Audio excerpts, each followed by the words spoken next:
The story of Israel Adesanya and Alex Pereira is one of the most captivating rivalries in combat sports history. Look at this stare down. Intensity.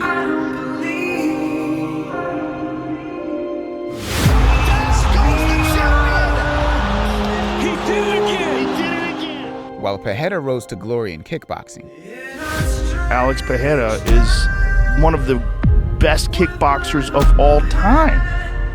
Adesanya pivoted to MMA, quickly becoming a dominant force in the UFC. And just when it seemed their paths had diverged for good, Adesanya gave new life to the rivalry. He watches all my fights, and every time I fight, he's gonna be at some pub talking some shit about, I beat that guy one time, trying to get it stuck from a crack whore or some shit. And this did not sit well with Stonehands. Bom, aquele vídeo que postaram, né, uma entrevista que o Israel Adesanya fez, me motivou muito, né?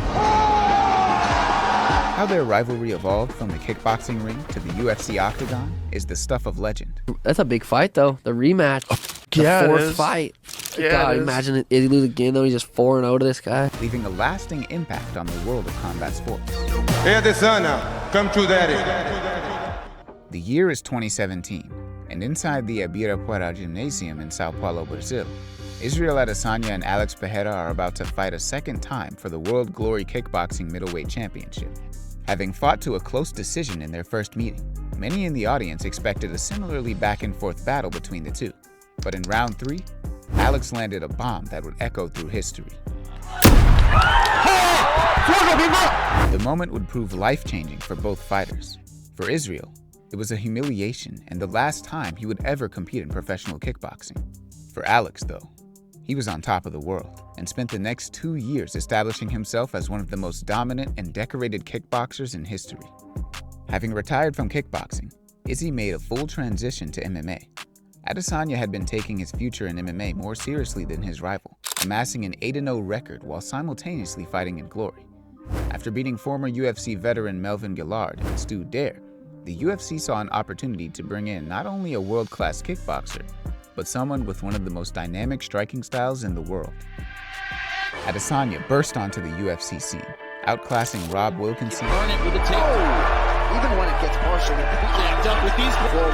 Yeah, this guy is done. That's it. Israel Adesanya. Marvin Vettori. He's not faking at all. He's. His footwork is huge. Adesanya. He's throwing so low.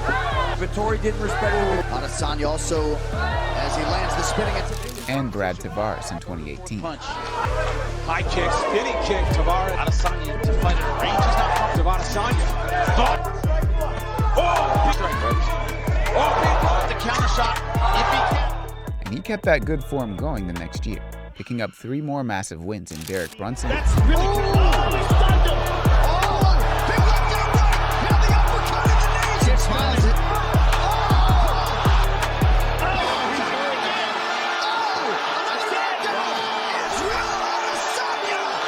Anderson Silva. With the right hand. He's hurt. And now feints from Anderson would help. That hurt. Nice. Good right high kick. Switch. And Kelvin Gastelum.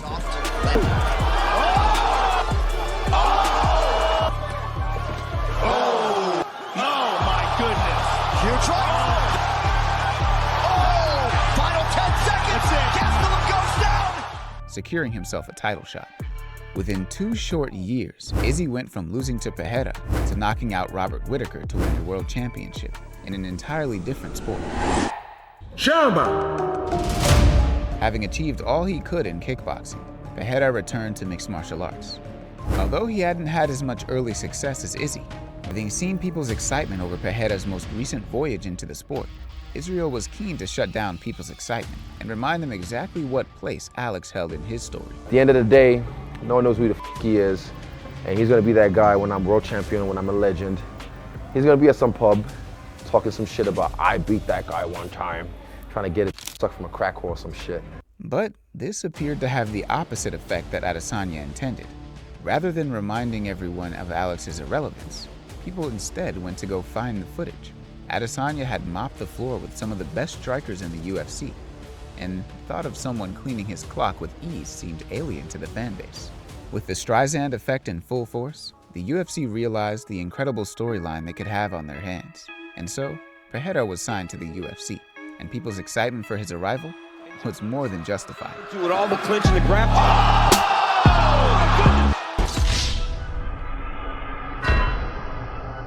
Alex was immediately put on a rocket ship to the top of the division, and a devastating knockout win over Sean Strickland put him on the fast track to a title shot with his biggest rival. Here we go, ladies and gentlemen, for the middleweight championship of the world. The build-up to their eventual meeting went better than the UFC could have imagined, and the world was hooked on a bitter feud that had followed both men across two different sports at the World Championship level.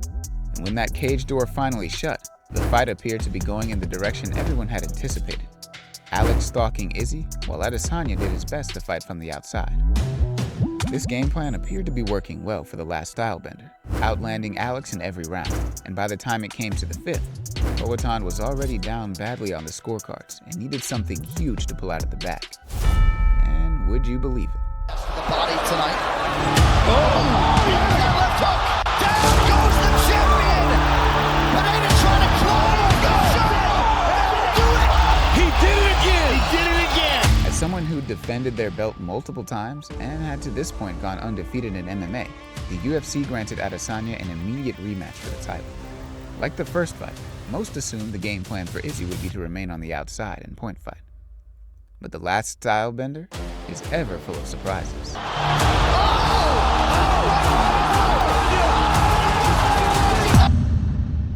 With Izzy re-establishing himself as the king of 185, Alex moved up a weight class to take on former champion Jan Blachowicz. The corner moved him in the direction. Oh.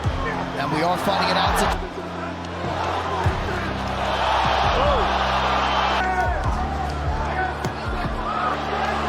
Big right hand, late in the round. As someone at the top of the light heavyweight division, a victory over Jan would prove Pereira still belonged in title contention, and prove that point he did.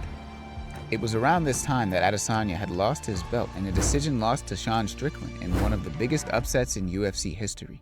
An upset so big, in fact, it seemed to harm Israel's self-image, and he decided to take an indefinite hiatus from fighting.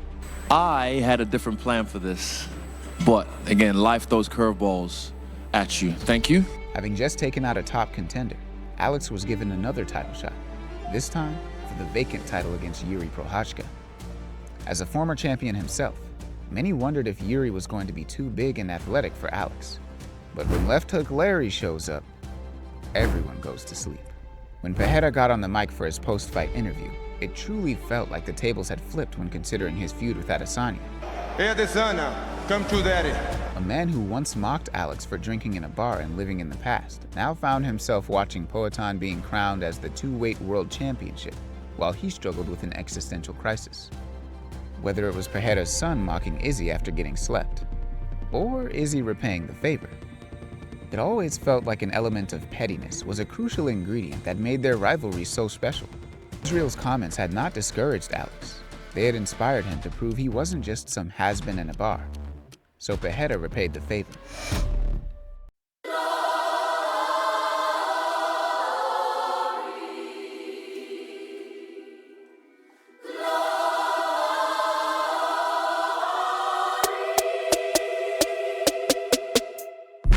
Alex has become one of, if not the biggest star in the UFC. It's safe to say no fighter has done so much in so little time, climbing the ranks of two divisions and saving the day multiple times along the way. Incredibly confident in his skills, Poatan has been frequently stepping in on short notice to defend his belt at both UFC 300 and UFC 303, giving him an unprecedented leverage over the direction of his career. Adesanya would return to the UFC in summer of 2024, taking on another rival in Dricus du Plessis for the middleweight title. Unfortunately, Izzy came up short in that contest, but the journey back to Alex is nevertheless underway. Considering the unlikelihood of two rivals climbing their way to the top of not one, but two sports, it would feel inappropriate to question if destiny would ever allow Alex Pereira and Israel Adesanya to finally settle the score.